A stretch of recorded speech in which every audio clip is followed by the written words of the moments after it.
আচ্ছা, আপনারা সকলেই জানেন ভারত বিশাল আয়তনের একটি দেশ। কিন্তু আসলে কতটা বড় ভারত? একদম সহজ ভাষায় বললে ভারত ৯টা যুক্তরাজ্য থেকেও বড়। যুক্তরাজ্য বা ইউনাইটেড কিংডম একসময় ভারত শাসন করেছে। ভারত ছিল ব্রিটিশ উপনিবেশ, অথচ সেরকম যুক্তরাজ্য ৯টা নিলে একটা ভারতের সমান হয়। একইভাবে ভারত প্রায় ৯টা জার্মানির সমান, ৮টা জাপানের সমান, ৬টা স্পেনের সমান এবং প্রায় ৫টা ফ্রান্সের সমান। এতটাই বড় ভারত। ভারতকে যদি আপনি ইউরোপে নিয়ে যান, তবে ভারত পূর্ব ইউরোপ বাদে বাকি পুরো মহাদেশেরই সমান হবে। আমি ভারতকে আপাতত ইউরোপের ওপর রেখে দিচ্ছি, একটু পরেই ফিরে আসব। ভারত প্রায় ৩২ লক্ষ বর্গ কিলোমিটার আয়তনের দেশ এবং বিশ্বে আয়তনের দিক দিয়ে ভারতের অবস্থান ৭। মাত্র ৬টা দেশ আছে যারা ভারত থেকে বড়। রাশিয়ার কথা সকলেই জানেন। রাশিয়ার চেয়ে বড় কোনো দেশ বিশ্বে নেই। সুতরাং রাশিয়া যে ভারত থেকে বড় হবে তা জানা কথা। রাশিয়ার পর আছে কানাডা। কানাডাও যথেষ্ট বড়। কানাডা কিন্তু আমেরিকার, অর্থাৎ এই যে উত্তর আমেরিকা, দক্ষিণ আমেরিকা ও মধ্য আমেরিকা আছে, এই পুরো অঞ্চলের সবচেয়ে বড় দেশ। এরপর মার্কিন যুক্তরাষ্ট্র ও চীন প্রায় কাছাকাছি আয়তনের। তাহলে 4টা দেশ গেল। ভারত থেকে বড় আর মাত্র 2টি দেশ, তারা হলো ব্রাজিল এবং অস্ট্রেলিয়া। দক্ষিণ আমেরিকার দেশ ব্রাজিল আয়তনে বিশ্বে 5ম। দক্ষিণ আমেরিকায় এর চেয়ে বড় আর কোনো দেশ নেই। পুরো আমাজন জঙ্গলকেই বুকে ধারণ করে আছে ব্রাজিল। অপরদিকে অস্ট্রেলিয়াও বিশাল। অস্ট্রেলিয়া এত বড় যে এটি একই সাথে দেশ এবং মহাদেশ। যাই হোক, আপনারা যদি এই 6টা দেশকে বাদ ধরেন, তাহলে আয়তনে ভারতের সমকক্ষ আর কেউই নেই। আমি আবার ইউরোপে ফিরে আসি। উত্তর দক্ষিণ বরাবর খেয়াল করুন। ভারতের উত্তর প্রান্ত যদি সুইডেনে থাকে, তাহলে দক্ষিণ প্রান্ত থাকবে গ্রিসে। অর্থাৎ ভারত বাল্টিক সাগর থেকে ভূমধ্য সাগর পর্যন্ত বিস্তৃত। ভয়াবহ অবস্থা। আবার পূর্ব পশ্চিমের হিসাবটা দেখুন। ভারতের একদম পশ্চিমে থাকবে লন্ডন আর পূর্বে মস্কো। অর্থাৎ ভারত এত বড় যে সেই ইউরোপের 2 প্রান্তের প্রধান 2টি শহরকে সহজেই স্পর্শ করতে পারে।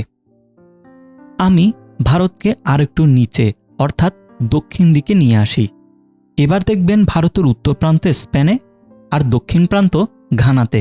মাঝখানে ভূমধ্য সাগর, আলজেরিয়া ও মালিতে থাকা সাহারা মরুভূমি এবং বুর্কিনা ফাসো ও ঘানার চিরসবুজ বন সবই গেছে ভারতের পেটে। ভারত সিরিয়া থেকে কিরগিজস্তান পর্যন্ত বিস্তৃত। মধ্যপ্রাচ্য পার হয়ে মধ্য এশিয়া। একটা জিনিস খেয়াল করেছেন? এই যে বিখ্যাত কাস্পিয়ান সাগর, যাকে মধ্য এশিয়ার প্রাণ বলা হয়, সেটি ভারতের উত্তর অংশের মাঝে এঁটে গেছে। কাস্পিয়ান সাগর অবশ্যই বিশাল, কিন্তু ভারতের বিশালতার কাছে এটি কিছুই না। শুধু এটিই নয়, আমি যদি ভারতকে আরেকটু ডানে সরিয়ে আনি, তবে দেখবেন ভারত কাজাখস্তান হয়ে ওমানে চলে এসেছে। এর মাঝে কাস্পিয়ান সাগর তো গেছেই, সাথে গেছে ইরানের বিশাল অংশ। ইরান নিজেই কিন্তু অনেক বড় দেশ। মধ্যপ্রাচ্যে ইরানের চেয়ে বড় আর কোনো দেশ নেই। কিন্তু এই ইরানও ভারতের মাঝে সুন্দরভাবে এঁটে যাবে। এই অবস্থায় যদি ভারত থাকতো, তাহলে কি অদ্ভুত অবস্থা হতো দেখেন। ইরাক, সিরিয়া বা ইরানের তেলের খনিগুলো আপনার।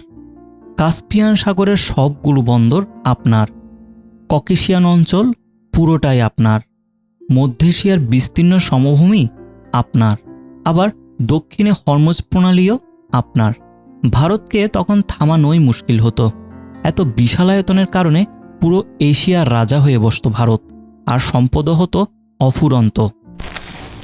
যাই হোক, আশা করি আপনারা ভারতের আয়তন সম্পর্কে একটা মোটামুটি ধারণা পেয়ে গেছেন। তবে আমার ভিডিওটা এখানে শেষ নয়। ভারতে ছোট বড় অনেকগুলো রাজ্য আছে। এই রাজ্যগুলো নিজেরাই এক একটা দেশের সমান। হ্যাঁ, শুনতে অবাক লাগলেও এটা সত্যি। ভারতের রাজ্যগুলো যদি আলাদা দেশ হতো, তবে আয়তনে বা জনসংখ্যায় এক একটা রাজ্য অনেক বড় দেশ থেকেও বড় হতো। যেমন আপনি রাজস্থানের কথা ধরুন। ভারতের সবচেয়ে বড় রাজ্য রাজস্থান। অবস্থান ভারতের পশ্চিম দিকে, ভারত পাকিস্তান বর্ডারে। বিশাল থর মরুভূমি আছে রাজস্থানের বুকে। এই রাজস্থানের আয়তন প্রায় 3,42,000 বর্গ কিলোমিটার। অপরদিকে জার্মানির আয়তন 3,57,000 বর্গ কিলোমিটার। অর্থাৎ রাজস্থান আয়তনে প্রায় জার্মানির সমান। খুবই অবাক করা ব্যাপার, তাই না? রাজস্থানের পর ভারতের দ্বিতীয় বৃহত্তম রাজ্য হল মধ্যপ্রদেশ। এই প্রদেশটার অবস্থানও ঠিক ভারতের মাঝখানে, তাই মধ্যপ্রদেশ। মধ্যপ্রদেশ আয়তনে পোল্যান্ডের সমান এবং ইটালি কিংবা ফিলিপাইন থেকেও বড়। আমি যাদের কথা বললাম তারা কেউই কিন্তু ফেলনা দেশ নয়। একই তালিকায় মহারাষ্ট্রও পড়বে। এই রাজ্যটির অবস্থান আরব সাগরের তীরে, ভারতের পশ্চিমে। মহারাষ্ট্র ভারতের তৃতীয় বৃহত্তম রাজ্য। আয়তনে এর সাথে মধ্যপ্রদেশের খুব বেশি তফাৎ নেই, ১৯ আর ২০। তাহলে মহারাষ্ট্রের সাথে একইভাবে আপনি ইতালি কিংবা পোল্যান্ডের তুলনা করতে পারবেন। এরপর আসে উত্তরপ্রদেশ। উত্তরপ্রদেশের জনসংখ্যা কিন্তু অনেক বেশি, প্রায় ২৪ কোটি জনসংখ্যা, ভারতের সবচেয়ে জনবহুল রাষ্ট্র। আমি এখানে আয়তনের কথা বলতে এসেছি, তবে উত্তরপ্রদেশের জনসংখ্যা নিয়ে না বলে পারছি না।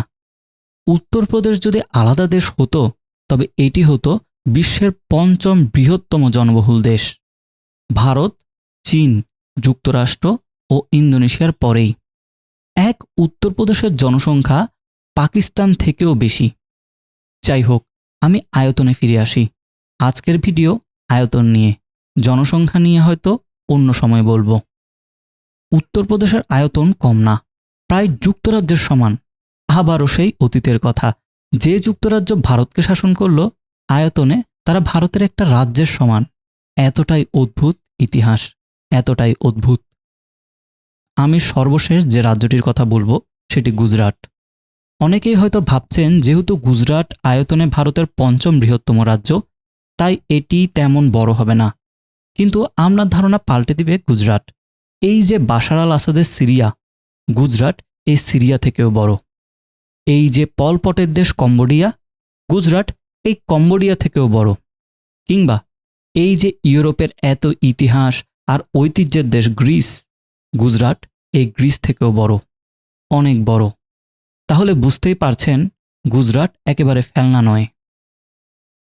গুজরাট যদি গ্রিস থেকে বড় হয় তাহলে ভারতই বা কত বড় হবে। আশা করি এখন বুঝতে পারছেন। বিশাল দেশ ভারত। আমি সাধারণ সংখ্যার বদলে বিভিন্ন দেশের সাথে কম্পেয়ার করে ভারতের বিশালতাটা বোঝানোর চেষ্টা করেছি। যাই হোক, এরকম আরও কম্প্যারিজন ভিডিও দেখতে চাইলে আমাকে জানাবেন, বা কোনো দেশের আয়তন নিয়ে জানতে চাইলে বলবেন। দেখা হবে আরেকদিন আরেক ভিডিও নিয়ে। ততদিন পর্যন্ত ভালো থাকবেন। ধন্যবাদ।